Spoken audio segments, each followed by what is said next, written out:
Inert gas configuration.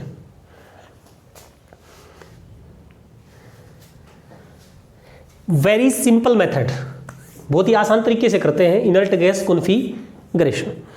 देखिए inert gases क्या होती हैं? Helium, neon, argon, krypton, xenon, radon. These are noble gases, inert gas. Atomic number आपको याद करना पड़ेगा, 2 होता है इसका, 10, 18, 36, 54 और 86। यहां तक तो आपको आता ही है, 2 और 10, ये तो आपका 10th क्लास में, 9th क्लास में भी आपने सीखा है। 18 का भी पता होगा। फिर उसके बाद 18 की टेबल, 18, 36, 50, 18 2 जा 36, 3 जा 54 और आगे 18 4 जा 72 प्लस 14 और ऐड करना होता है उसमें। 14 एफ ब्लॉक के जो बीच के 14 एलिमेंट्स हैं उसकी वजह से। तो helium, neon, argon, krypton, xenon, radon, ये लाइन आपको पता होनी चाहिए और उसके बाद एटॉमिक नंबर्स आपको पता होना चाहिए। अगर ये आपको पता है then you can write easily electronic configuration.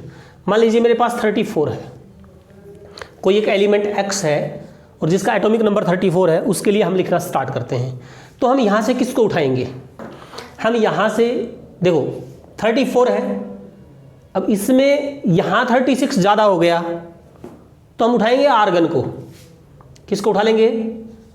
Argon को। आर्गन 18, यानी इसका मतलब ये है, ऐसा क्यों करते हैं? क्योंकि we need only outer electrons.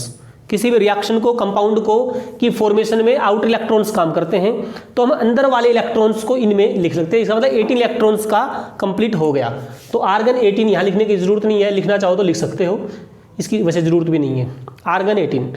उसके बाद हम कहाँ से स्टार्ट करेंगे? हीलियम, नियोन, आर्गन 4 से स्टार्ट करेंगे। 4 क्यों आया 4? पीरियोडिक टेबल के ऊपर थोड़ा सा फोकस करेंगे तो यू विल सी कि हीलियम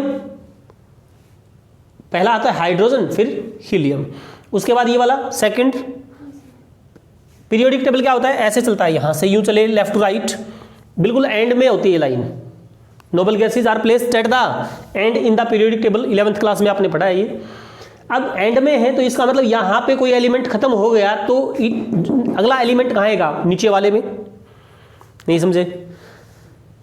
ईच पीरियड, ये पीरियड बोलते हैं, 1 2 3 4 ये पीरियड्स हैं। Each period fill each shell, ये फर्स्ट सेल को फिल करती है, ये सेकंड को, ये थर्ड को।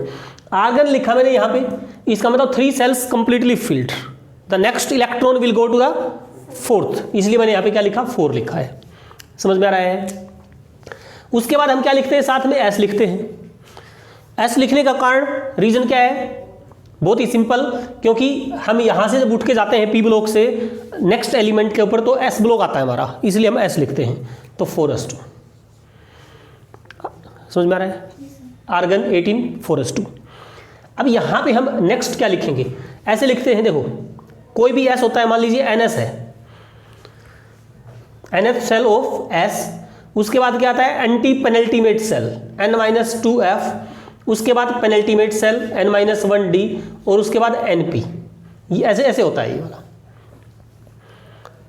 NS N-2F। एंटी पेनल्टीमेट का मतलब होता है लास्ट, ये पेनल्टीमेट और उससे आगे एंटी पेनल्टीमेट सेल। देखो मान लीजिए ये वाला है, दिस इज लास्ट सेल, इससे अंदर वाली को बोलते हैं पेनल्टीमेट सेल, उससे और अंदर वाली को एंटी पेनल्टीमेट सेल बोलते हैं। तो ये एंटी पेनल्टीमेट, ये पेनल्टीमेट और ये जो आउटर है ये वाला तो है ही आउटर सेल, NS और NP। बात समझ में आ रही है? मैं आपको 1-2 चीज़ और बताना चाहूँगा यहाँ पे। जो S होता है वो 1s होता है, P होता है वो 1p नहीं होता। किससे स्टार्ट होता है? 2p से। जो D होता है वो 1d नहीं होता, 2d नहीं होता। किससे स्टार्ट होता है? 3d से, ये दोनों नहीं होते इससे। F होता है वो 1f नहीं होता, 2f नहीं होता, 3f नहीं होता, क्या होता है? 4f। इसका मतलब यहाँ अगर ये वैल्यूज है या इससे ज़्यादा है तो वी शैल कंसीडर, इससे कम आता है तो वी शैल लिव इट। बात समझ में आई? मेरा कहने का मतलब ये है कि यहाँ पे n की वैल्यू आपके पास 4 है। क्या है n की वैल्यू? 4। तो आई विल राइट 4s। 4 में से 2 गया तो मेरे पास क्या है? 2f। अब आपको ये पता है कि 2f तो एग्जिस्ट ही नहीं करता, तो छोड़ दीजिए, एग्जिस्ट नहीं करता है तो। उसके बाद यहाँ पे 4 - 7 3d एग्जिस्ट करता है, यस करता है, तो 3d लिख लीजिए। जो एग्जिस्ट नहीं करता उसको छोड़िए, बाकी आगे चलिए फिर। उसके बाद बोलो n का मतलब 4 है तो 4p, ये लाइन बनी। इसको मैं लिख देता हूं यहां पे 4s2 के बाद 3d और 4p 2 10। अब जोड़िए इसको, 18 + 2 20 20 10 और यहां पे क्या आ जाएगा बोलो? 4। टोटल सम 34 के इक्वल होना चाहिए। अभी इसको थोड़ा रीअरेंज कर लेते हैं। पहले कौन सी सेल आती है? थर्ड वाली सेल आती है 3d10। उसके बाद क्या आती है? Fourth shell. अब फोर्थ सेल में भी पहले s आएगा, फिर p आएगा, d आएगा, फिर f आएगा। तो क्या आएगा बोलो? 4s2 and 4p4। तो this is the right configuration. बात समझ में आ रही है? This is right inert gas configuration. उसके बाद मैंने एक और एग्जांपल दिया था आपको, 62 एटॉमिक नंबर है मान लीजिए। तो उसके लिए हम क्या करेंगे? मान लीजिए कोई एलिमेंट x है और 62 उसका एटॉमिक नंबर है, तो उसके लिए वी शैल स्टार्ट, यहाँ से हम देखेंगे 2 10 18 36 54। अभी 86 ज़्यादा है तो we shall write 54 xenon. Xenon से स्टार्ट करते हैं। जीनोन 54 हो गया। अब उसके बाद देखिए helium, neon, argon, krypton, xenon, 5 complete fill हो चुकी हैं। 1 2 3 4 5 कंप्लीट फिल हो चुकी हैं। Next electron will go to the 6th level. तो यहाँ पे क्या लिखेंगे बोलो? 6। और 6 के साथ हमेशा क्या आएगा? s। यहाँ जो भी आएगा वो s आएगा। अभी 6 से 2 कम, इसके अकॉर्डिंग 2 कम क्या होता है? 4f। 4f एग्जिस्ट करता है? बिल्कुल करता है। यहाँ देखिए मैंने बताया था आपको 4f। उसके बाद क्या लिखना होता है बोलो? a कम d मतलब n-1d, तो 5d और 6p। 54 2 14 यहाँ पे कितना? 10 देख लेंगे एक बार, शायद यही कंप्लीट हो जाए। 54 होता है, 56 और हमें करना कितना है? कितना हो जाएगा? 56 और 6 ना? नहीं, एक्सेप्शनल नहीं है, एक्सेप्शनल नहीं है ये। यहाँ पे क्या आ जाएगा बोलो? 6 आ जाएगा। It will be 6।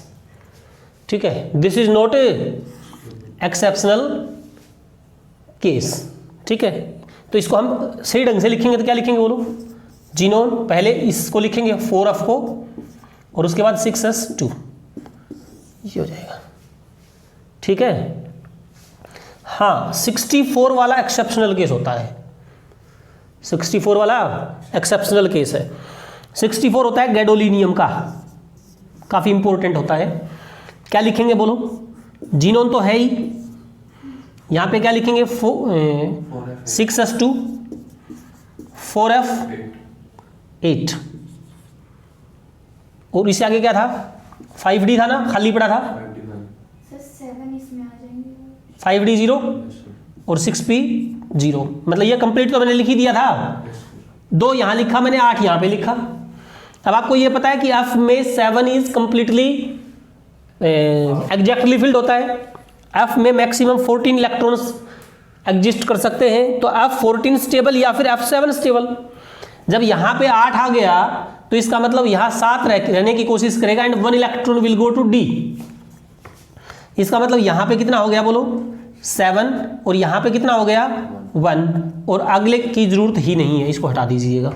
तो एग्जैक्ट कॉन्फ़िगरेशन इसको रीअरेंज करके मैं लिखूंगा, तो पहले लिखूंगा मैं 4f7 and then I will write 5d1 and then 6s2। This will be the exact configuration of gadolinium. Is that clear? Okay, कोई भी केस ले लीजिए, बिल्कुल आसान है। अभी इसमें एक चीज मैं बता देता हूं आपको। जैसे मान लीजिए आप ये पूछे 3f not exist why, 2f not exist. ये नॉट एग्जिस्ट वाला फंडा क्या है भाई? 3f क्यों नहीं होता? तो यहाँ पे ये वैल्यू n की होती है, n = 3। अब जब n की वैल्यू 3 है तो l की वैल्यूज क्या होंगी 0 1 2, l की वैल्यू क्या होती है 0 2 n माइनस 1, ये एटॉमिक स्ट्रक्चर वाला जो चैप्टर था उसमें था। तो यहां पे s, यहां पे p, यहां पे d, 3 के लिए f होता है, तो इसका मतलब जब 3 होता है तो 3s पॉसिबल होता है, 3p होता है और 3d होता है, तो 3f नहीं होता। यानी कहने का मतलब ये है कि n इज इक्वल टू 3 और l की वैल्यू भी 3, this is not possible at all. बात समझ में आ रही है? तो this the way to write configuration. इसमें कोई चीज़ समझ में नहीं आई हो तो यू कैन आस्क।